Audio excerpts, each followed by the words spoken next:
Good afternoon. Great to see so many colleagues here for another talk in our Generative AI seminar series. And so a big welcome to our speaker today, Professor Richard Watermeyer. Richard is Professor of Higher Education and co-director of the Centre for Higher Education Transformations at the University of Bristol in the UK. And in this session, Richard is going to explore the evolving role of generative AI in academic labour and leadership.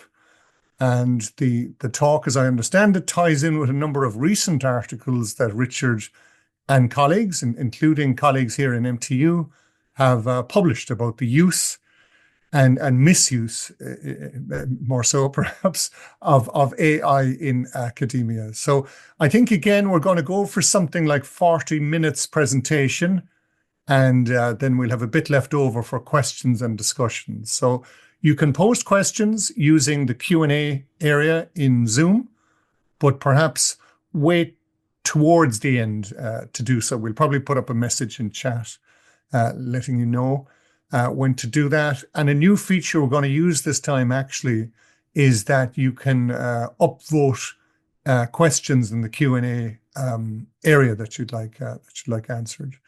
So look, I know you're very busy, Richard, so thank you so much for accepting my invitation to do this talk for us. I won't waste any more time. I'll hand over to you now, if that's okay.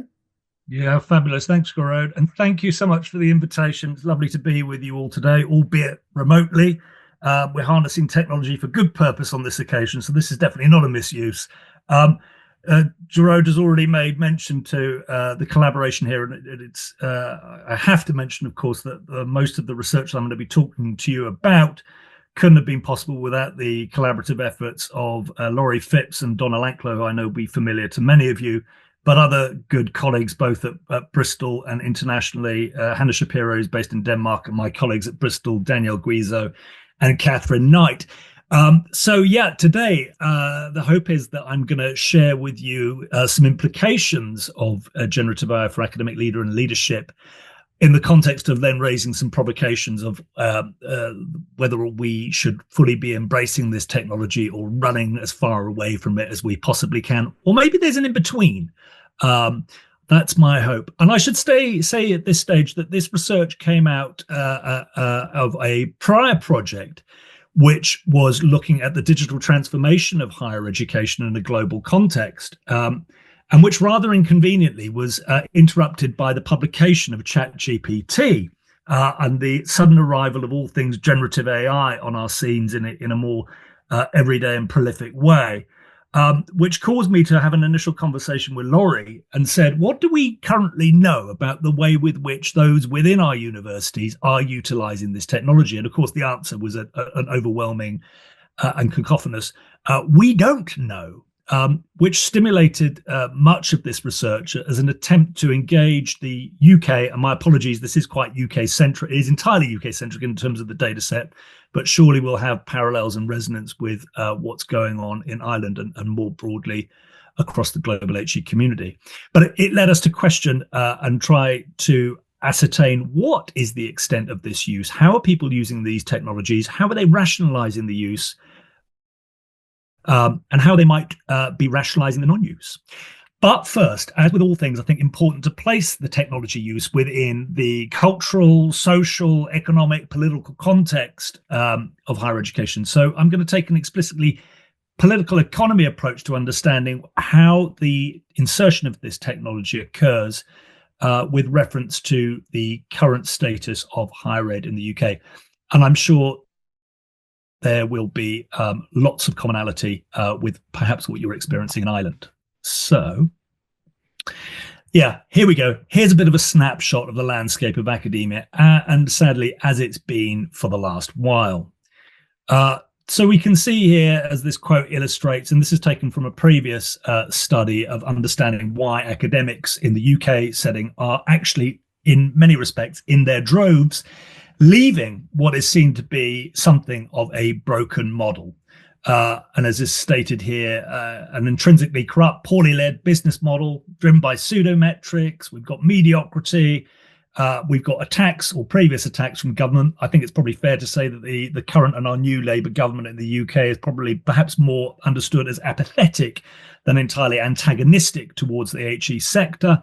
And then, of course, we've got so much of the kind of geopolitical transitioning and the arrival of Brexit impacting what's going on in UK HE. So all in all, in overview, not the prettiest picture. A lot of the problems that we see here also have to do with the way with which labour is organised within academia. And I'm sure this is familiar to you in Ireland as it is in the UK and many other highly competitive higher education settings across the world. But we see first off, the valorization and the normalization of what we've been calling a productivity mania. In other words, all academics constantly engaged on a treadmill of productive output, whether that be in the context of research production or demonstrating the impact of their research, or perhaps it's in the recruitment of doctoral students, but tangible evidence of their worth. We get within that also an increasing sense of precarity, a pervasive sense of staff precarization, and a trend of casualization, which has in many respects been inherited and normalized from the US context. And we also see an increasingly competitive labour market with academics jostling for an increasing scarcity of position. And I'll say more about that scarcity of the job market shortly. We see so too, despite multiple efforts and multiple initiatives and policy interventions and the like to correct what are a variety of structural inequities within the higher education context, often that relate to an individual's gender or ethnicity and then impact in terms of their opportunities for career progression, or even in terms of the distribution of different forms of job functions according to their identity. We see this persistence of structural inequity. Sadly, we also see an epidemic of pretty nefarious dimensions of bullying, harassment, and discrimination of staff, which have become also, sadly, normalized across the academy. We've also got a sense of cultural dissonance, especially in relation to institutional leaders, a sense of cultural dissonance rather between the academic rank and file and those in more executive senior positions responsible for the leadership and governance of universities. We see low trust in university leadership, and we also see concerns that management itself has become rather toxic. We also find something of a mental health crisis, in part affecting staff on the basis of work intensification and a lot in the way of burnout and people leaving the sector accordingly. But we also see the effects of a mental health on students themselves, and a lot of that attributed to the conversion of the UK's higher education sector over the course of the last few decades towards an intensively marketized system. Another really worrying trend is a significant numbers of students, especially at undergraduate level, who are claiming regret as relates to their decision, both in terms of attending higher education institutions, in terms of the course that they may have selected, and an overall sense that the return on investment that they are making within their higher education isn't quite what it might be or should be. And then we also get concerns with regards to the dissipation or the diminution of the graduate wage premium, and a sense that previous notions of that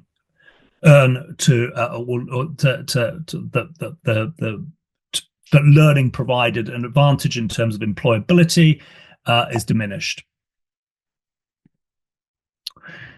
Okay, we've also seen within and this is a lot of this data is based upon multiple surveys, I should say, undertaken both by my research team and others within union levels and through union membership.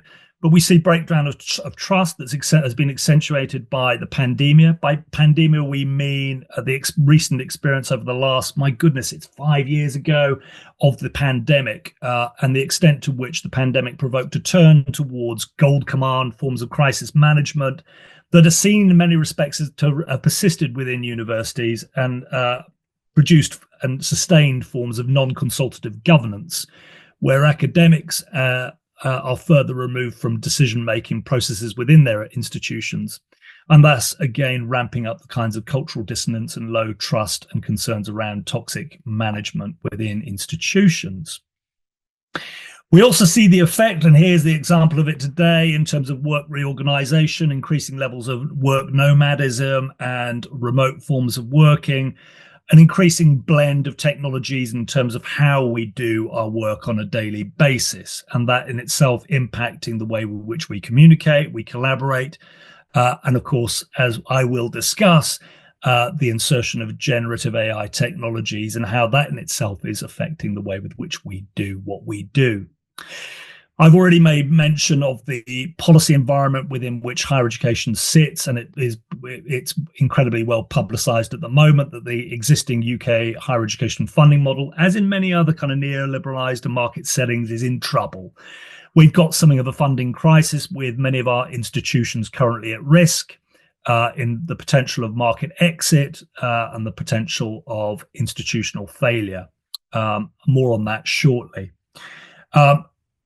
We've got allied to that the threat, therefore, of sector contraction, of the loss of losing our numbers of institutions, and also with lost institutions, increased competitive amongst those that remain. And we know, all of us, that we exist in a highly stratified sector. What is the chance of that stratification further increasing? I started by saying that we have experienced and continue to experience a major workforce attrition. And again, this has been the result of, in part, is attributed to things like Brexit, but many UK-based academics looking for alternative options, many migrating to other international higher education sectors, many exiting the UK higher education sector altogether, but that in itself, in its totality, producing a picture of the fading allure of UK academia. Then we've got the fact that all of this is ostensibly bound up in a logic of prestige and prestige economics, and value dominated by what I've called competitive accountability. By competitive accountability, I mean the shift in terms of the justification of academia, as ostensibly in the UK primarily funded by the public purse, and a shift from us through the return on the investment made by the Treasury and by the public and through taxation, and us claiming, therefore, quite legitimately, a public return and evidencing our public return on that, to a sense that all our forms of accountability are made competitive.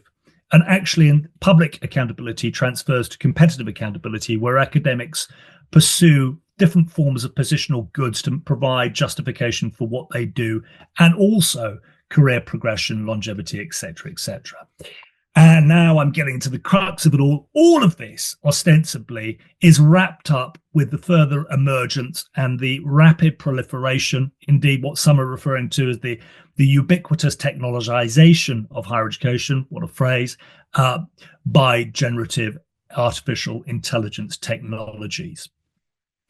And I felt it was only fair that, given that this has been so much in the headlines of the interface between these technologies in terms of what their implications might be, which I'm now going to discuss, and the current huge precarity that's being faced in the UK higher education sector. Some of you may be familiar with the fact that just in the last week, Cardiff University, which is one university amongst the UK's Russell Group of research-intensive universities, has announced plans to cut up to 400 academic jobs, close departments, and axe courses. So we truly are at a crunch point of higher education where the funding model itself is being seriously questioned, alongside general contestation around the value proposition of higher education and what that means. Where does technology, and specifically automative technologies, factor into this? Do they represent some form of grim reapering? All right, so there's the context within which we currently sit in and higher education in the UK is operating. Let's now think about the insertion of these technologies into that particular environment.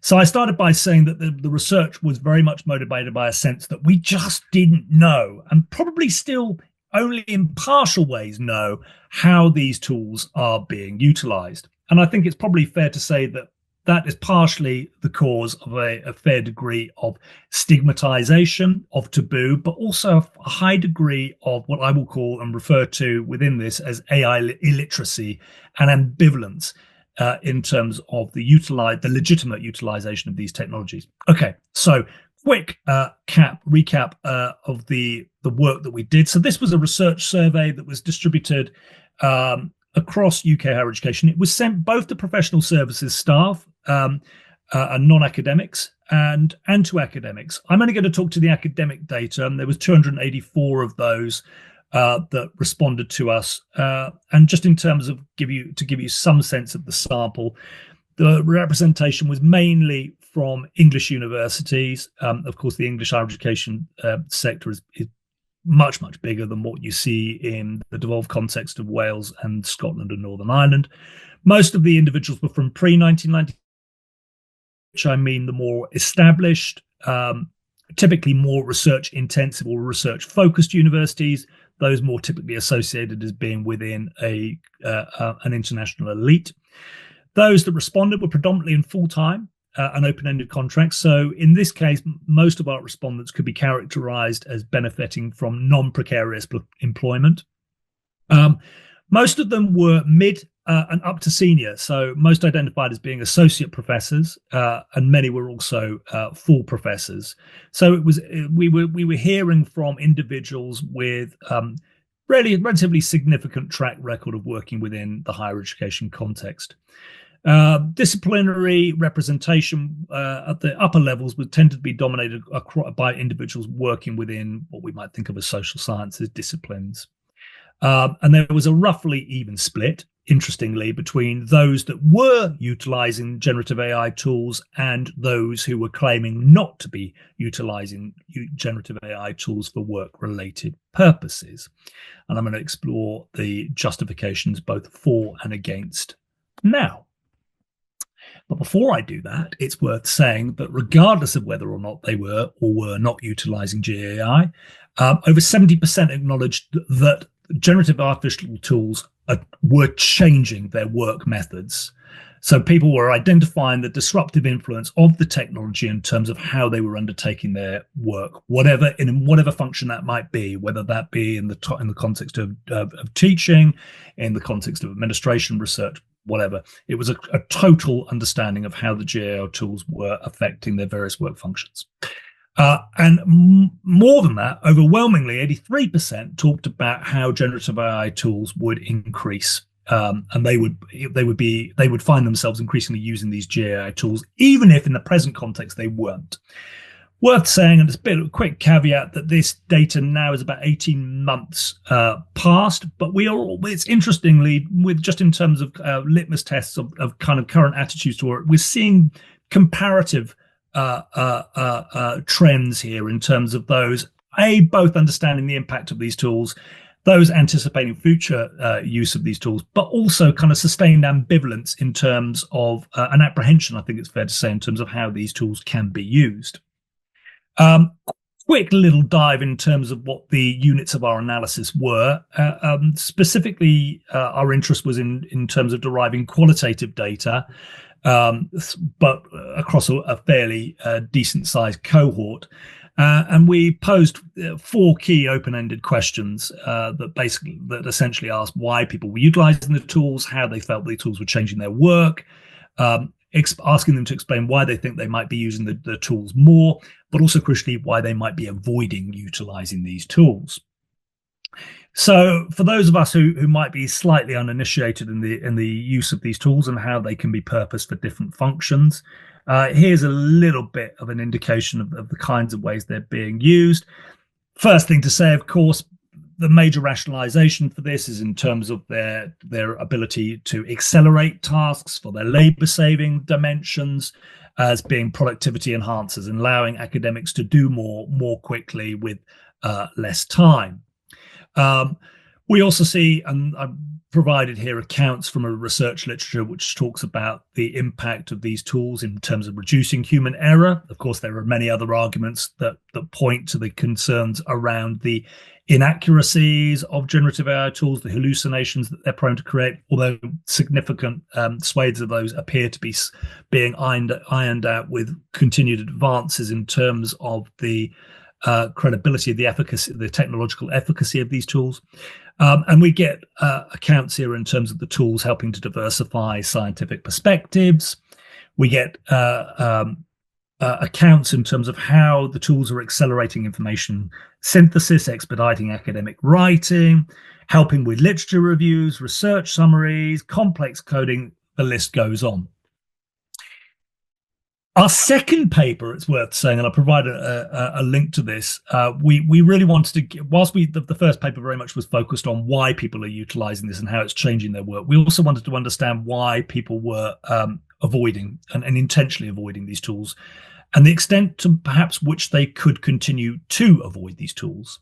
So the kind of core themes that we found from our research sample were to do with AI illiteracy, the fact that they just didn't really know what the tools were capable of, what the ethics of their use would be, whether or not they might face, for instance, institutional sanction, et cetera, et cetera. Concerns around ethical ambivalence. And I mean, I think this is fair to say, this is a pervasive sentiment across all of those who question the use of generative AI tools in the context of the potential for their use by AI vendors, concerns around assetization. I'll talk a little bit more about that shortly, but key concerns around the ethical use and what the ethical parameters of those use would be across a range of different academic job functions. Technological apathy, they were there amongst our sample. There were individuals who clearly were slightly apathetic, maybe not quite full-blown Luddites, but those for whom technological use was somewhat patchy, and they clearly weren't entirely signed up to an AI agenda. Big concerns, and I think this runs through all our work, where we talk about the extent to which generative AI tools supplement critical skills, creative skills, the opportunity for intellectual endeavor, intellectual labor, the project of academia as a process of intellectualization, et cetera, et cetera. Many of those that we surveyed talked about their concerns that generative AI would ostensibly further de-skill and inauthenticate their labor. Some also talked, and this I think points back towards the kind of technological apathy or more strongly resistance, to the extent to which they saw generative AI as being superfluous to intellectual labor, as being ostensibly incompatible. And we get quotes here, for instance, of people saying, well, I'd rather use my own brain. And we also get reflections here in terms of authorship and ownership over the intellectual project, and in terms of individuals' intellectual identity being in some shape or form diminished were they to engage in or indulge in the use of generative AI technologies.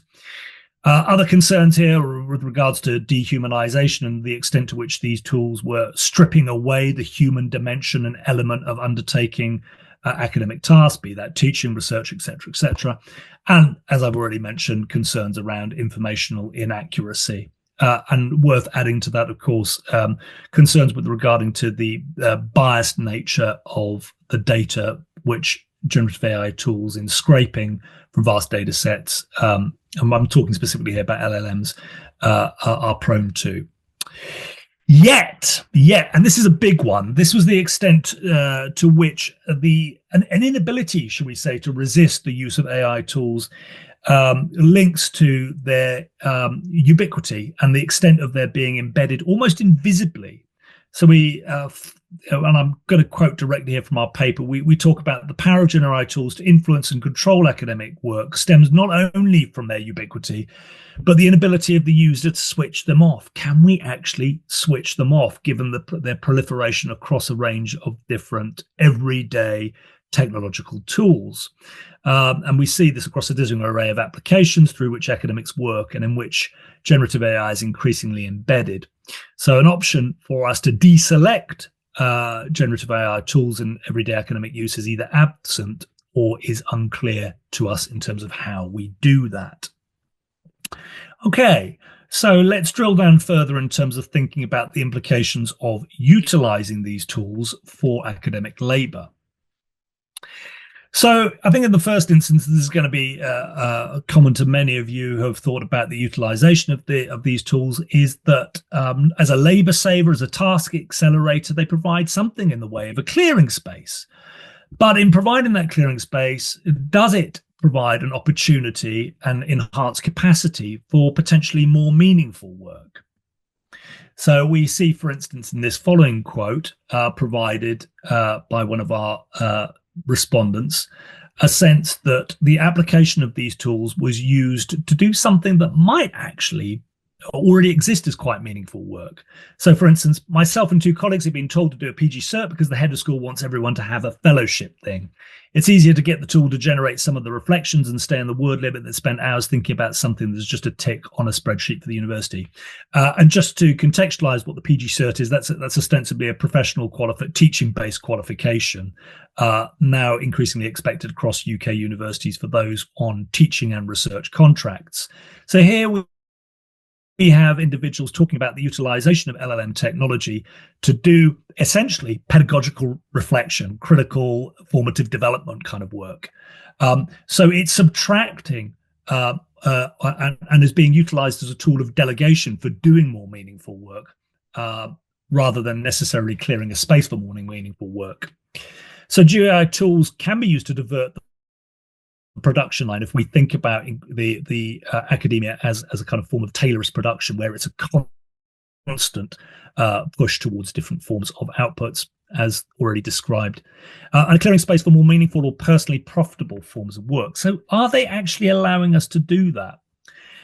Let's look at some of the more positive stuff in terms of the extent to which generative AI could be conceived as a means of rehumanizing academic labor, where so much of what has been talked about in an academic literature and higher education literature over the course of a good last 20, 30 years, and certainly before the arrival of these tools, has been focused on the extent to which academic labor has been dehumanized by a constant push towards the generation of different forms of productive outputs. Let's draw on this particular quote from our sample. They talk about, in the wider world, computerization and automation are often used to eliminate drudge work. There's that key word, the role of generative AI in removing the drudgery, so much of the drudgery that's become associated with academic life as highly administerized, bureaucratized, etc. And drudge work that is not fulfilling, creative, or dignified. That's how we should be using generative AI. Let the machines do the data entry and the copywriting and leave academic and interpersonal work to real people. So we get within this survey a sense that actually generative AI could provide this incredible opportunity as a bonfire of bureaucratic tasks. However, we also find some incredibly interesting, illuminating, and surprisingly candid reflections in terms of the use of generative AI as a kind of task delegator. So we see one individual, for instance, talking about subcontracting much of their work to the generative AI tools, and in turn that revealing the extent to which there is a potential of high degree of automatability within the higher education setting, and potentially also profligacy. So this one individual talks about being able to delegate to the tool so much of what they describe as low-level rubbish in universities, and an opportunity of task delegation up to 75 or 80% of their work. So we might ask, therefore, whether or not generative AI tools represent an opportunity, certainly for those who perhaps spot the gap, are the more opportunistic or entrepreneurially minded, to exploit what has historically been the degradation of their work, their very deprofessionalization, and utilize that for personal advantage. The individual that we quote here was also described being able to not only delegate their work, but allowed them opportunities for other forms of income generation, which in itself was quite interesting. The use of GenAI tools reveals the extent to which ultimately academia has become intellectually impoverished. So almost not so much, there's an element here, well, let me retrace. There's an element here where both the tools are seen to be impacting in deleterious ways the intellectual project, but their tools themselves provide a lens on which to recognize the extent to which academia has itself become somewhat destitute in the terms of an intellectual project. Okay, so if these tools are task accelerators, labor savers, and have all sorts of cost affordances and efficiencies, What about quality? Big question here. So we get in this particular account an individual who talks about the tools being a game changer for productivity. This person speaks about having in the previous year submitted 4 grants in 12 months, which by my mind is still a significant turnaround in terms of the kinds of research proposals that could be developed and submitted for peer review and for in terms of competitive grant acquisition. They talk, though, of through their utilization of these tools, having submitted 12 grants in half the time.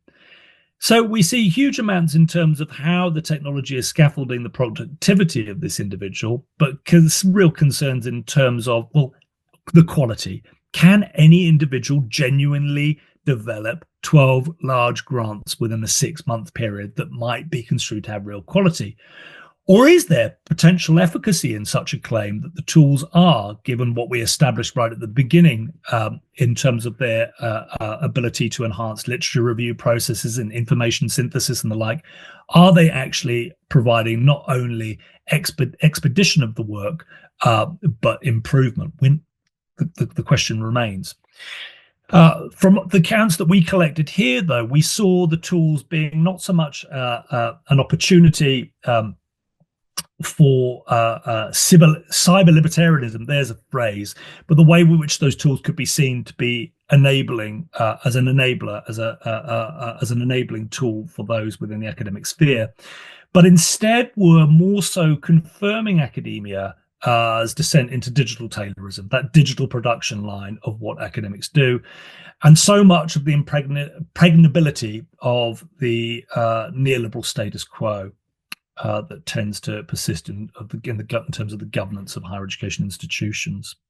So we see not so much respite from the productive chase that has come to dominate academic labour than a redoubling of expectations that are hoisted upon academics as agents of productive surplus. And that notion of surplus is a really important motif, which I'm going to follow on.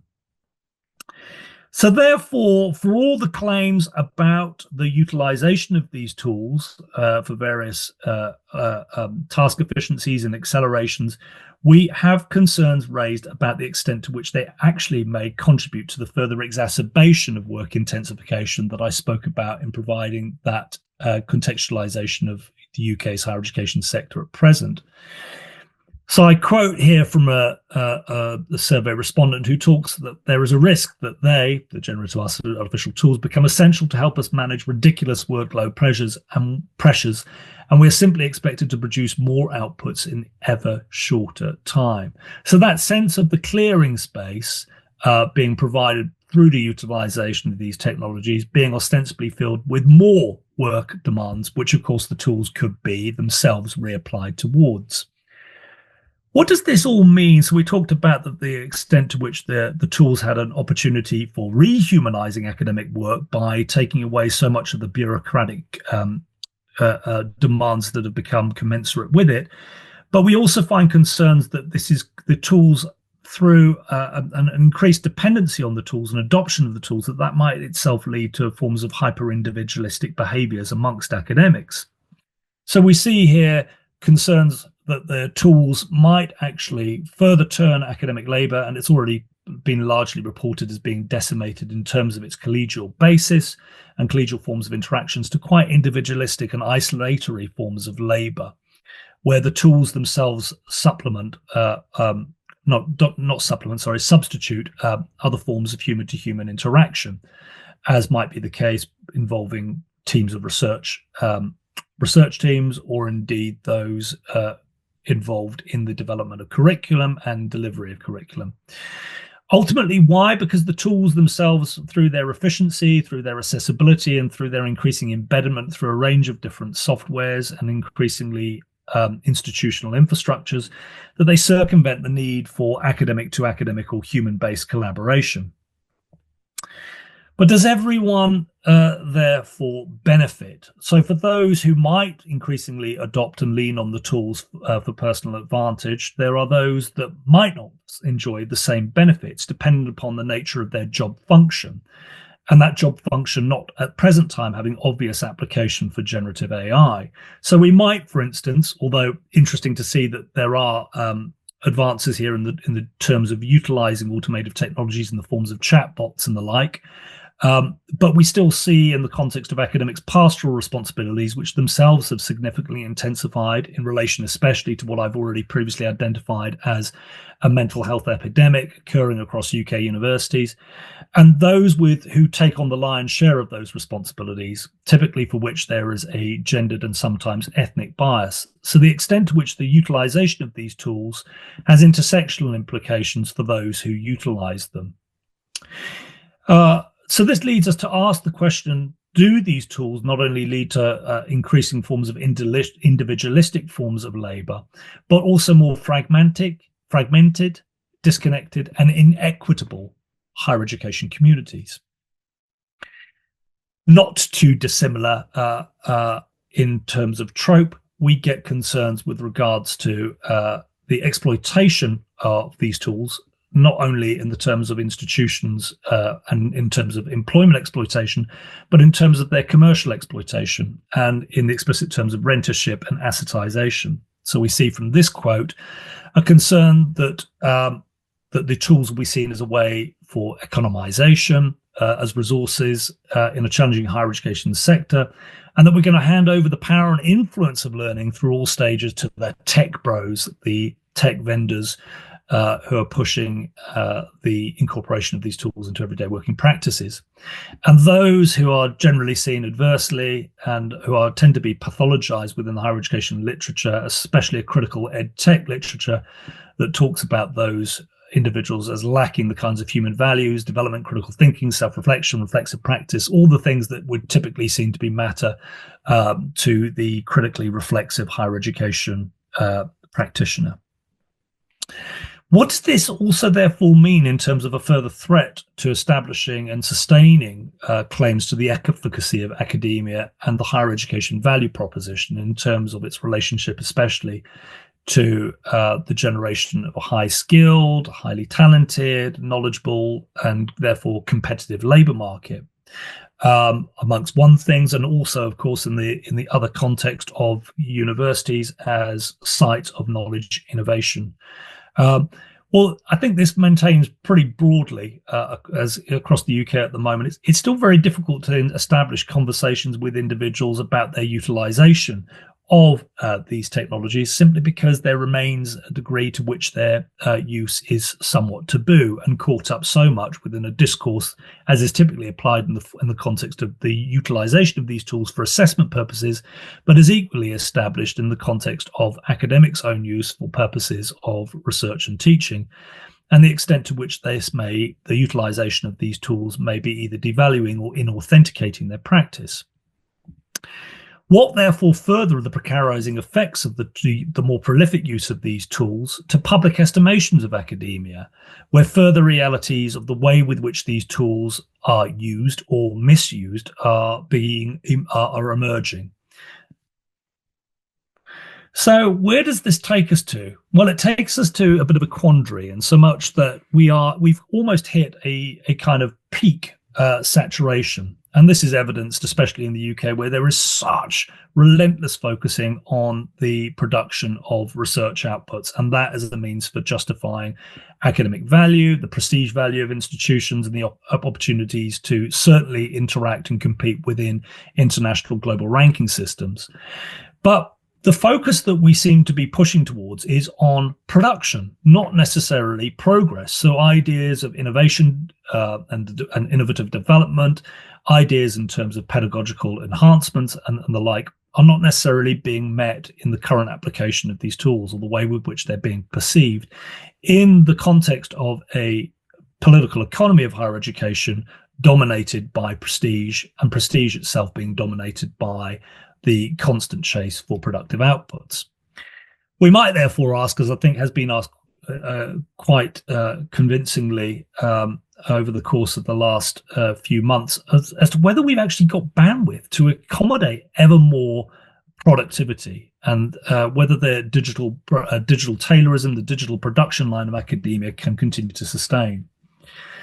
This also asks big questions in terms of to what extent have we moved away from and to what extent do we need to reconnect with ideas and conceptualizations of intellectual value and the extent to which these tools play into those conversations. So much has been written about the desecration and the demolition of forms of slow scholarship, the kinds of slow scholarship that some would opine the technologies can be utilized to facilitate. What also in the context of craftsmanship? In both our recent papers, we draw on the work of Richard Sennett and ideas of craft and the extent to which these tools could be seen to be debilitative to the forms of intellectual craftsmanship, or potentially through more integrated forms of use could actually be seen to be enabling new forms of craftsmanship or evolving craftsmanship itself through forms of interaction. David Staley provides a really useful account of this when he talks about alternative universities and the increased blending of technologies with human endeavor. But what also about the valorization of academic labor through the non-use of generative AI tools? So whilst these tools could be seen to both enhance what academics do, what about the challenge of their inauthentication? What does that mean, for instance, in terms of the prestige values of those that are utilizing them and their claims to excellence? So very quickly an overview, because I'm conscious of running out of time quite rapidly. We see the proliferation of generative AI tools in academia influenced by neoliberal pressures for productivity and efficiency. And there's an inseparability there in terms of the way the tools are rationalized into an existing organizational logic for higher education. We see the metricization of higher education, which is endemic globally, the further evolution of the quantified scholar, and the prioritization of quantity over quality. Of quantity of output, over the necessary quality of output means that the use of AI tools for content generation becomes a compelling solution. Hence, the move towards greater use, and they're becoming ubiquitous technology. We also see here the further erosion of academic values, or challenges at least to academic values and practices, because of an emphasis on productivity and competition. We see concerns here with the extent to which we get techno-solutionism and AI as a means to cope both with the intensification of academic work and the precarity it engenders, rather than addressing the deep-seated systemic issues. Further implications for academics, questions here in terms of rigor. I've talked quite a bit in terms of authenticity or the inauthenticating of academic labor as generative AI content becomes more prevalent, rigor becomes problematized. Work is more intensified. AI tools that many felt would help to alleviate work burdens, a lot of the kind of drudge work that's seen, might in some respects open up clearing spaces for higher education practitioners within which to engage with more creative and critical forms of labor. But actually it might just mean to a filling for further greater expectations for productive output. I've already mentioned much in terms of the way in which these tools might also cause academics to lean more into solo forms of scholarship that undermine collective academic efforts and can lead to academics' own isolation. And there's a huge amount, which I absolutely don't have time for here, in terms of thinking about the kind of more global implications for this in terms of the digital divide, where there is early adoption by some institutions and less of others, and also in terms of the resource capabilities of institutions in terms of investing in these tools or potentially not. And inevitably, we get concerns here with regards to the impacts on academic autonomy and the devaluation of the academic, potentially even the risk of job obsolescence. And there we have a little bit of quote there in terms of the extent to which this could also therefore erode. And again, this is the value proposition of higher education. Will it erode the unique role of universities have played in nurturing human ingenuity, creativity, critical thinking, etc., etc.? Very, very quickly, I just want to quickly cover, because it's there in the title, and these are questions that we're really only now beginning to think through in the context of having established what many of these tools' implications are for academic labor. What then does the increasing evolution and proliferation of these tools mean for the leadership of academics, or academic leadership as more broadly understood? So I think the first is to ask the question of who owns the responsibility for the use and non-use of generative AI technologies? How do these tools impact on notions of, and I've already mentioned, autonomy, but also of agency? Who owns the right to use or not utilize these tools? And crucially, in the context of their ethical and responsible use, where do the parameters and guardrails and guidance for that come from? And who is responsible for the implementation and sanctioning of those? What are considerations of cost affordances? Laurie and I are currently engaged in a project which is looking at how majorly expensive performance evaluation can be delegated to generative AI tools, and what is the potential of that. So we're currently looking at how, for instance, the UK's Research Excellence Framework, which is the means by which the UK government distributes about £2 billion worth of quality-related research funding across universities on an annual basis, although the exercise occurs every 6 to 7 years, roughly, how that process, which is hugely costly and time demanding, could be largely delegated out. So what are the potentials here in terms of the efficacious and ethical and responsible utilization of these tools in terms of a lot of the kind of drudge work that is associated with forms of performance management and evaluation? What are the demand for AI literacy from employers? How are universities responding to this, where the labour market itself is becoming identifiable as becoming increasingly AI infused, and therefore employers demanding of greater AI literacy and competency and skills amongst those which it's employing? What does this mean in the shape of higher education and how it responds to greater alignment and adaptability in terms of the need for a changing labour market demands? And what of diffusion of artificial intelligence technologies into and across higher education institutions? Much is made of the extent of diffusion as being the cornerstone of any kind of efficacious use, in the sense where those technologies become, as they seemingly are, increasingly embedded, used, and invested in. And what of digital literacy amongst those at the apex of our institutions, those responsible for setting the rules and the parameters of responsible use? To what extent do we need a greater investment in higher education leaders' own literacy in the terms of the utilization of these tools across their communities? And what, therefore, also in terms of the investment of upskilling or reskilling as may be necessary as the tools become more sophisticated and advanced amongst higher education staff? So digital literacy, both at the apex of institutions and as distributed across their whole staff. And what does all of this mean in the context of higher education, where typically understood and rationalized as operating within a prestige economy? Do these tools impact in terms of the way with which we view higher education and the way with which we practice value rationalizations? A few of our key publications that probably talk far more eloquently than I've managed to do in this storming run through our data today that might be worth your consideration. And otherwise, it leaves me to stop at this point with hopefully a few minutes, sorry, Garode, for some questions. I hope that's whetted your appetite. You're very good, Richard. Thanks a million. Thanks for such a thought-provoking and engaging talk. You've definitely provided a very rich and wide-angle perspective on things. A lot of very sobering would be one word for it, I suppose, but not unfamiliar content and context there, but some hopeful stuff there as well. I think that there's some opportunities for us, and I think some of the questions refer to that as well. I should say as well, in context of your last slide there, Richard, that you're one of the authors who contributed a report to the soon-to-be launched National Digital Leadership Network. So watch this space, folks. But look, it's all very insightful, very timely, and we really appreciate you sharing your research and your thoughts with us. In case we run out of time, we might put our real and our virtual hands together to thank Richard for his time and for his talk.